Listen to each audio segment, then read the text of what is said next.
अगर आप जर्मनी से बैचलर्स या मास्टर्स करने के लिए आ रहे हैं तो ये वीडियो आपके लिए इंपॉर्टेंट है, क्योंकि इस वीडियो में हम स्टडी वीजा की रिक्वायरमेंट्स पे बात करेंगे। वैसे तो यूट्यूब पे वीजा रिक्वायरमेंट्स की ऑलरेडी वीडियोस मौजूद हैं, मगर रिसेंटली जर्मन एम्बेसी ने कुछ इस तरह की चेंजेस की हैं, तो इन चेंजेस को भी मैं एक्सप्लेन करता हूं, प्लस हम उन डॉक्यूमेंट्स को भी वन बाय वन देखेंगे जो आपको जर्मन एम्बेसी में लेके जाने होते हैं। एम्बेसी की ऑफिशियल वेबसाइट पे जो चेकलिस्ट दी हुई है, हम उन्हीं रिक्वायरमेंट्स की बात करेंगे, और इसमें कुछ हिडन रिक्वायरमेंट्स भी होती हैं जो एम्बेसी ने डायरेक्टली तो मेंशन नहीं की हुई, मगर रियल टाइम एक्सपीरियंस की बेस पे बताऊं तो वो जरूरी होती हैं और वीजा ऑफिसर उनके बारे में पूछता है। चलें शुरू करते हैं और देखते हैं कि कौन से डॉक्यूमेंट्स रिक्वायर्ड होते हैं। तो नंबर 1, इसमें आपको वीजा एप्लीकेशन फॉर्म चाहिए होता है, उसका लिंक मैंने डिस्क्रिप्शन के अंदर दिया हुआ है। इस एप्लीकेशन फॉर्म में आपने अपनी पर्सनल डिटेल्स लिखनी है, पेरेंट्स की डिटेल्स लिखनी है, प्रोफेशन लिखना है, कॉन्टैक्ट डिटेल्स और पासपोर्ट डिटेल्स लिखनी है, अपनी ट्रैवल डेट के साथ साथ अपनी यूनिवर्सिटी की डिटेल्स भी लिखनी है। इसके अलावा नीचे कुछ सवालों के जवाब भी लिखने होते हैं। इसमें कुछ क्वेश्चंस या डिटेल्स का स्टूडेंट्स को नहीं पता होता, मगर आपको परेशान होने की जरूरत नहीं है। इस वीडियो की डिस्क्रिप्शन में मैंने सैंपल डाटा के साथ वो फॉर्म फिल किया हुआ है, तो आप वहां से डाउनलोड कर सकते हैं और अपने मुताबिक उसको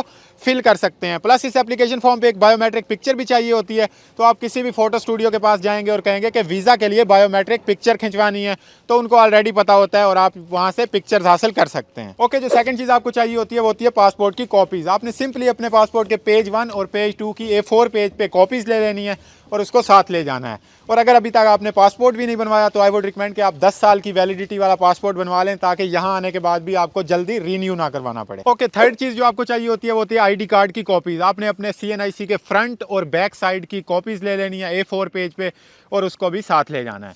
इसके अलावा फोर्थ चीज़ की बात करें तो वो होता है एप्लीकेशन डिक्लेरेशन। तो ये एक फॉर्म सा होता है जिसके अंदर ये लिखा होता है कि आपने जो इन्फॉर्मेशन दी है वो सारी ऑथेंटिक और दुरुस्त है, तो आपने उस डॉक्यूमेंट्स के एंड पे अपने साइन करने हैं और उसको प्रिंट करके वो भी साथ ले जाना है। अच्छा, फिफ्थ चीज़ जो आपको चाहिए वो है अपॉइंटमेंट कंफर्मेशन ईमेल। जब आप कराची कॉन्सुलेट या इस्लामाबाद एम्बेसी में अपॉइंटमेंट बुक करते हैं तो वो आपको कंफर्म करते हैं कि आपने बुक कर ली, और फिर उसके कुछ अरसे बाद आपको ईमेल करते हैं कि चलें आ जाएं भाई, ये डेट है आपके इंटरव्यू की। तो वो जो डेट लिखी होती है जिसके ऊपर आपने उस ईमेल का प्रिंट लेना होता है। सबसे पहले आपको 7 दिन के अंदर वो ईमेल कंफर्म करनी होती है कि ठीक है मैं आ रहा हूँ, वरना वो ऑटोमेटिकली कैंसिल हो जाती है।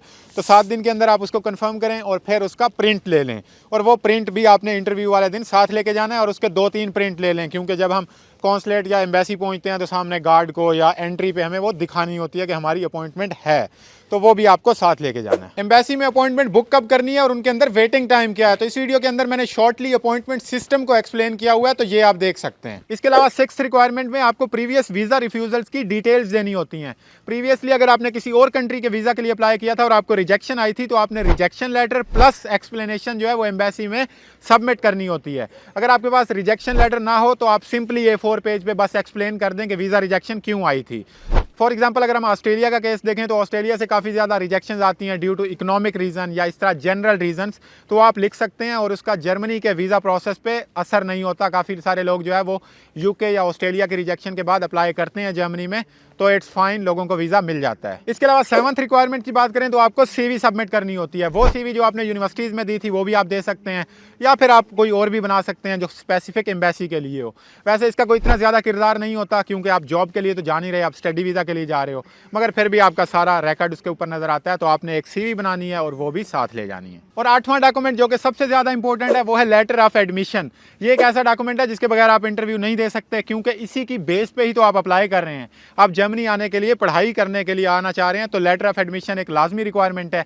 अब इस लेटर ऑफ एडमिशन को लेना कैसे है, तो ये एक पूरा एक प्रोसेस है कि किस तरह आपने जर्मनी में अप्लाई करना है और फिर यूनिवर्सिटी से आपको एडमिशन मिलेगा। तो होपफुली नेक्स्ट वीडियो में मैं स्टेप बाय स्टेप आपको गाइड करूंगा कि किस तरह आप ये letter of admission German university से ले सकते हैं। लेकिन शॉर्टली अगर इसमें देखें तो इस रिक्वायरमेंट में आपके पास लेटर ऑफ एडमिशन होना चाहिए, कंडीशनल एडमिशन होना चाहिए, या ऑफनामा प्रूफों की आपके पास इन्विटेशन होनी चाहिए बैचलर के केस में। तो ये एक लाजमी रिक्वायरमेंट है और हम कंप्लीट प्रोसेस अगली वीडियो में देखेंगे। इसके अलावा 9th डॉक्यूमेंट जो चाहिए होता है वो है इनरोलमेंट सर्टिफिकेट। देखें, जब जर्मन यूनिवर्सिटी से आपको एडमिशन लेटर मिल गया तो फिर यूनिवर्सिटी कहती है कि आप कंट्रीब्यूशन फ़ी दें, और अगर कोई रिमेनिंग डॉक्यूमेंट्स रह गए हैं तो वो भी हमें सबमिट कर दें, ताकि आप जर्मन यूनिवर्सिटी के स्टूडेंट बन जाएं।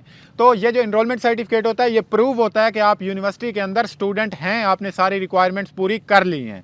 तो ये एडमिशन के बाद आपको मिलता है और ये भी एम्बेसी में लेके जाना होता है। अच्छा, अब कुछ यूनिवर्सिटीज़ होती हैं वो जो है ना क्लासेस स्टार्ट होने से पहले जो है इनरोलमेंट सर्टिफिकेट नहीं देती, तो फिर क्या करना है आपने आपने अपनी यूनिवर्सिटी को ईमेल करनी है और कहना है कि मुझे इनरोलमेंट सर्टिफिकेट चाहिए। तो वो जो भी फिर आपको रिस्पांस देंगी कि अभी नहीं मिल सकता, बाद में मिलेगा, तो फिर आप उस ईमेल का प्रिंट लेके एम्बेसी में जा सकते हैं। अदरवाइज ज़्यादातर यूनिवर्सिटी दे देती हैं, तो ये इनरोलमेंट सर्टिफिकेट भी आपको लेके जाना होता है। अच्छा, नंबर 10 इंपॉर्टेंट रिक्वायरमेंट है कंफर्मेशन ऑफ लैंग्वेज स्किल्स। अगर आपका कोर्स इंग्लिश के अंदर है तो फिर आपको इंग्लिश की इनफ स्किल्स चाहिए, और अगर जर्मन के अंदर है तो जर्मन की इनफ स्किल्स चाहिए। अब एम्बेसी में आपने क्या लेके जाना है, आपने यूनिवर्सिटी को ईमेल करनी है कि मुझे एक सर्टिफिकेट चाहिए confirmation of enough language skills वाला। तो यूनिवर्सिटी आपको या तो आपके एडमिशन लेटर पे ऑलरेडी लिखा होता है कि इस बंदे के पास इंग्लिश लैंग्वेज या जर्मन लैंग्वेज स्किल्स इसकी पूरी हैं और हम इसको एडमिशन दे रहे हैं।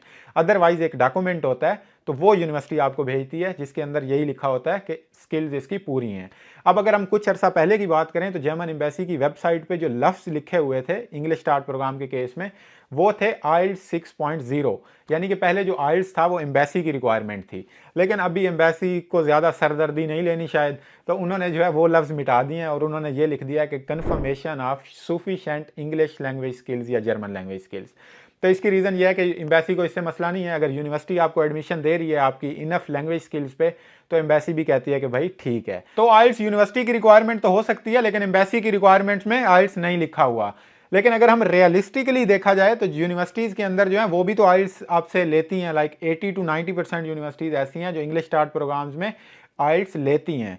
So still it is better to do aisles, और फिर आइल्स वही आप एम्बेसी के अंदर भी दे दें और यूनिवर्सिटी से एक सर्टिफिकेट सफिशिएंट इंग्लिश लैंग्वेज वाला भी उनको दे दें। तो ये रिक्वायरमेंट हो गई 10, जिसके अंदर आपको प्रूव करना होता है कि आपके पास इनफ लैंग्वेज स्किल्स हैं। ओके, अब बात करते हैं 11वीं रिक्वायरमेंट की, जो कि है proof of financial means. Financial means का ये मतलब है कि जब आप जर्मनी आ जाएंगे तो एजुकेशन तो फ्री होगी, लेकिन लिविंग एक्सपेंसेस के लिए तो पैसे चाहिए।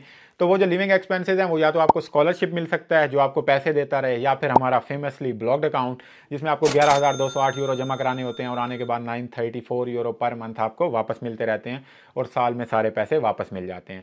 और ब्लॉक्ड अकाउंट के अलावा अगर आपका जर्मनी में कोई रहने वाला है तो वो भी आपको स्पॉन्सर कर सकता है, और फिर आप बगैर ब्लॉक अकाउंट के भी आ सकते हैं, जिस तरह मैंने इस वीडियो में कंप्लीट प्रोसेस उसका बताया हुआ है। तो इन शॉर्ट इस रिक्वायरमेंट के अंदर हमें जो है वो कोई ना कोई डॉक्यूमेंट चाहिए, या तो यहाँ से स्पॉन्सर से वो डॉक्यूमेंट चाहिए, या फिर ब्लॉक अकाउंट का कंफर्मेशन ऑफ ब्लॉक अकाउंट चाहिए कि पैसे हमने रखवा दिए, हमारे पास इनफ फाइनेंशियल मीन्स हैं और अब हम जर्मनी जा सकते हैं, अपने लिविंग एक्सपेंसेस अफोर्ड कर सकते हैं। तो ये डॉक्यूमेंट रिक्वायर्ड होता है 11वीं रिक्वायरमेंट में ये है। अच्छा, इस फाइनेंशियल मीन्स वाली रिक्वायरमेंट में ना काफ़ी चेंजेस आई हैं, पहले कुछ और होता था और अब कुछ और होता है। तो सीन ये है कि इस्लामाबाद एम्बेसी में ना पहले बैंक स्टेटमेंट भी ज़रूरी होती थी। तो मैंने खुद इस पर एक वीडियो बनाई हुई है, तो लोग पुरानी वीडियो देखते रहते हैं और फिर कहते हैं कि शायद अब भी ये ज़रूरी है। तो नहीं, बैंक स्टेटमेंट अब ज़रूरी नहीं है। मैंने वीडियो की डिस्क्रिप्शन के अंदर भी उसको अपडेट कर दिया कि this is outdated, no longer valid. तो पहले हमें बैंक स्टेटमेंट भी चाहिए होती थी और साथ में हमें स्पॉन्सर की डिटेल्स भी चाहिए होती थी कि हमें ब्लॉक अकाउंट कौन दे रहा है, बैंक स्टेटमेंट हम किसकी यूज़ कर रहे हैं, उसका आईडी कार्ड, उससे एक लेटर बनवाना पड़ता था, वो साइन करता था कि मैं इस बंदे को स्पॉन्सर करता रहूँगा 2 साल के लिए। बट शुक्र है वो बैंक स्टेटमेंट और वो वाली चीज़ें ख़त्म हो गई हैं और रिक्वायरमेंट्स थोड़ी सी इस मामले में तो ईजी हुई हैं, जो कि अच्छी बात है, वरना जब मैं आ रहा था तो ज़्यादा रिक्वायरमेंट्स थी। तो इस रिक्वायरमेंट के अंदर अभी करंटली आपको सिर्फ ब्लॉक्ड अकाउंट कन्फर्मेशन चाहिए। इसके बाद 12वें पॉइंट की बात करते हैं जो एम्बेसी ने मेंशन किया हुआ है, वो है proof of payment of tuition fees. देखें, अगर आप पब्लिक यूनिवर्सिटी के अंदर जा रहे हैं तो फिर ये रिक्वायरमेंट नहीं है, लेकिन कुछ लोग प्राइवेट की तरफ भी जाते हैं जहाँ पे हज़ारों यूरो जो है वो फीस होती है। तो उस केस में फिर एम्बेसी ये देखती है कि आपने 1 सेमेस्टर की तो दे दी प्राइवेट को, या 2 सेमेस्टर्स की फीस दे दी प्राइवेट को, आगे आप कैसे देंगे। तो फिर उस केस में आपको बैंक स्टेटमेंट चाहिए होती है और आपने शो करवाना होता है कि हमारे पास ये पैसे पड़े हैं और हम अगले साल या अगले सेमेस्टर प्राइवेट यूनिवर्सिटी को पैसे दे सकते हैं। तो पब्लिक में जा रहे हैं तो इसकी कोई ज़रूरत नहीं है, लेकिन प्राइवेट में जा रहे हैं तो फिर बैंक स्टेटमेंट अटैच करनी पड़ती है। अच्छा, आगे बढ़ते हैं और सेकंड लास्ट रिक्वायरमेंट की बात करते हैं, जो कि है आपकी डॉक्यूमेंटेशन, आपकी एजुकेशनल रिकॉर्ड्स भी और आपके प्रोफेशनल रिकॉर्ड्स भी। तो इसके अंदर ये होता है कि आप अगर मास्टर्स के लिए अप्लाई कर रहे हैं तो आपकी बैचलर की डिग्री, बैचलर के ट्रांसक्रिप्ट और पीछे जो आपने एजुकेशन की हुई है उसकी भी सारी डिग्रीज और सर्टिफिकेट्स। इसी तरह अगर आप बैचलर्स के हैं तो आपकी 12वीं की या उससे 10वीं की, और साथ में अगर 2 सेमेस्टर्स पाकिस्तान से किए हुए हैं तो उनकी भी ट्रांसक्रिप्ट चाहिए। और इसी तरह अगर आप प्रोफेशनल की देखें तो प्रोफेशनल में अगर आपने कहीं जॉब की हो, इंटर्नशिप की हो, तो वो सर्टिफिकेट भी आपको चाहिए होते हैं। अब अगर इस रिक्वायरमेंट के अंदर देखें तो एम्बेसी ने कहीं भी अटेस्टेशन का लफ्ज़ नहीं लिखा हुआ, बट रियल टाइम एक्सपीरियंस है और वो एक्सपेक्ट भी करते हैं कि हमारे डॉक्यूमेंट्स अटेस्टेड होने चाहिए। तो जो अगर आप मास्टर्स के लिए अप्लाई कर रहे हैं तो आपकी जो हाईएस्ट डिग्री है, बैचलर्स की डिग्री और ट्रांसक्रिप्ट, वो HEC से अटेस्टेड होनी चाहिए। और इसी तरह जो बैचलर्स के लोग हैं उनका ए लेवल वाला या जो एफएससी के रिकॉर्ड्स हैं वो अटेस्टेड होने चाहिए, या 2 सेमेस्टर्स की जो ट्रांसक्रिप्ट है वो एचईसी से अटेस्ट होनी चाहिए। और अटेस्टेशन पे भी जो है मैंने कंप्लीट वीडियो भी बनाई हुई है, यहाँ आ रही होगी, आप इंटरेस्टेड हुए तो वो भी देख सकते हैं। और आखिरी रिक्वायरमेंट में एम्बेसी ने लिखा हुआ है कि हमें हेल्थ इंश्योरेंस चाहिए। अब जब आप वीज़ा अप्लाई करते हैं तो आपको 2 हेल्थ इंश्योरेंस चाहिए होती हैं, एक असल वाली हेल्थ इंश्योरेंस और एक ट्रैवल हेल्थ इंश्योरेंस। तो दोनों जो है वो आपको मिल जाती हैं। फॉर एग्जांपल अगर आप एक्सपेट्रियो के थ्रू ब्लॉग अकाउंट खोलते हैं तो ये भी साथ में आपको मिल जाती हैं, तो आप ये भी साथ लेके जा सकते हैं और ये फ्री होती है। ट्रैवल हेल्थ इंश्योरेंस फ्री होती है, और जो हेल्थ इंश्योरेंस है वो यहाँ जर्मनी में आके आप पे करना शुरू करते हैं, जैसे हम सब देते हैं। तो ये सारी रिक्वायरमेंट्स थी। और इसके अंदर अगर हम देखें तो एक चीज़ और भी है जो कि वहाँ मैंशन तो नहीं है, हिडन रिक्वायरमेंट उसको कह लें या क्या कहें, तो लेटर ऑफ मोटिवेशन जो है वो नहीं मैंशन, लेकिन लेटर ऑफ मोटिवेशन भी आपको लेके जाना होता है। कराची एम्बेसी वाले भी एक्सपेक्ट करते हैं कि आपके पास लेटर ऑफ मोटिवेशन हो, तो आप जो अपने एजुकेशनल डॉक्यूमेंट्स लगा रहे होंगे उसके अंदर आप अपने डॉक्यूमेंट, लेटर ऑफ मोटिवेशन वाला डॉक्यूमेंट भी लगा दें। और इसी तरह इस्लामाबाद में जो है वो लेके नहीं जाना होता, लेकिन जब आप वहाँ पहुँचते हैं तो वहाँ पे आपसे लिखवाते हैं कि क्यों, किस यूनिवर्सिटी के अंदर जा रहे हैं, फ्यूचर प्लान्स क्या हैं, वापस आएंगे या नहीं, इस तरह के 2-3 सवाल होते हैं। तो वो उसके जवाब आपने वहीं ऑन स्पॉट लिखने होते हैं 5-10 मिनट के अंदर। तो ये मेंशन तो नहीं है, बट ये है और होता है, तो आपने इसकी भी तैयारी करके जानी है। इसके अलावा अगर हम देखें तो एम्बेसी की वेबसाइट पे जो लिखा हुआ है वो लिखा हुआ है 1 set of all these documents जिनकी हमने बात की। लेकिन अगर रियल एक्सपीरियंस की बात करूँ तो अभी हमारा एक लास्ट स्टूडेंट जो है वो पहुँचे तो वीज़ा ऑफिसर कहता है कि सेकेंड सेट किधर है, हालांकि खुद एम्बेसी ने लिखा हुआ है कि 1 सेट चाहिए डॉक्यूमेंट्स का, तो आप जो है वो 2 सेट ही बना लें, क्योंकि जो प्रीवियसली लिखा हुआ था वो 2 सेट ही लिखा हुआ था। तो शायद अब भी वीज़ा ऑफिसर्स 2 सेट एक्सपेक्ट करते हैं। तो जो भी हमने डॉक्यूमेंट्स की बात की है इसके आप 2 सेट्स बना लें और एम्बेसी में लेके जाएं, क्योंकि अगर एक्स्ट्रा भी हो तो इट्स फाइन, लेकिन अगर कम चीज़ हो तो फिर वहाँ पे स्टूडेंट परेशान हो जाता है कि अब मैं कहाँ से फ़ोटोकॉपी कराऊँ और कैसे इनको ये सबमिट कराऊँ। ओके, तो ये सारी स्टडी वीज़ा की रिक्वायरमेंट्स थी, और ये सारे डॉक्यूमेंट्स आपको कंप्लीट करने होते हैं और फिर वीज़ा इंटरव्यू वाले दिन आपको लेके जाने होते हैं।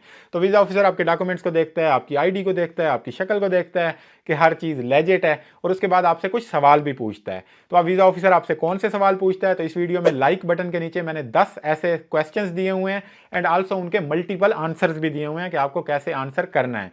तो आप वो फाइल डाउनलोड कर सकते हैं, वीज़ा इंटरव्यू की तैयारी कर सकते हैं।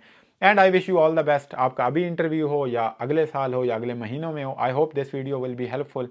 बाकी वीडियो देखने का शुक्रिया, नेक्स्ट वीडियो में मिलते हैं। Thank you.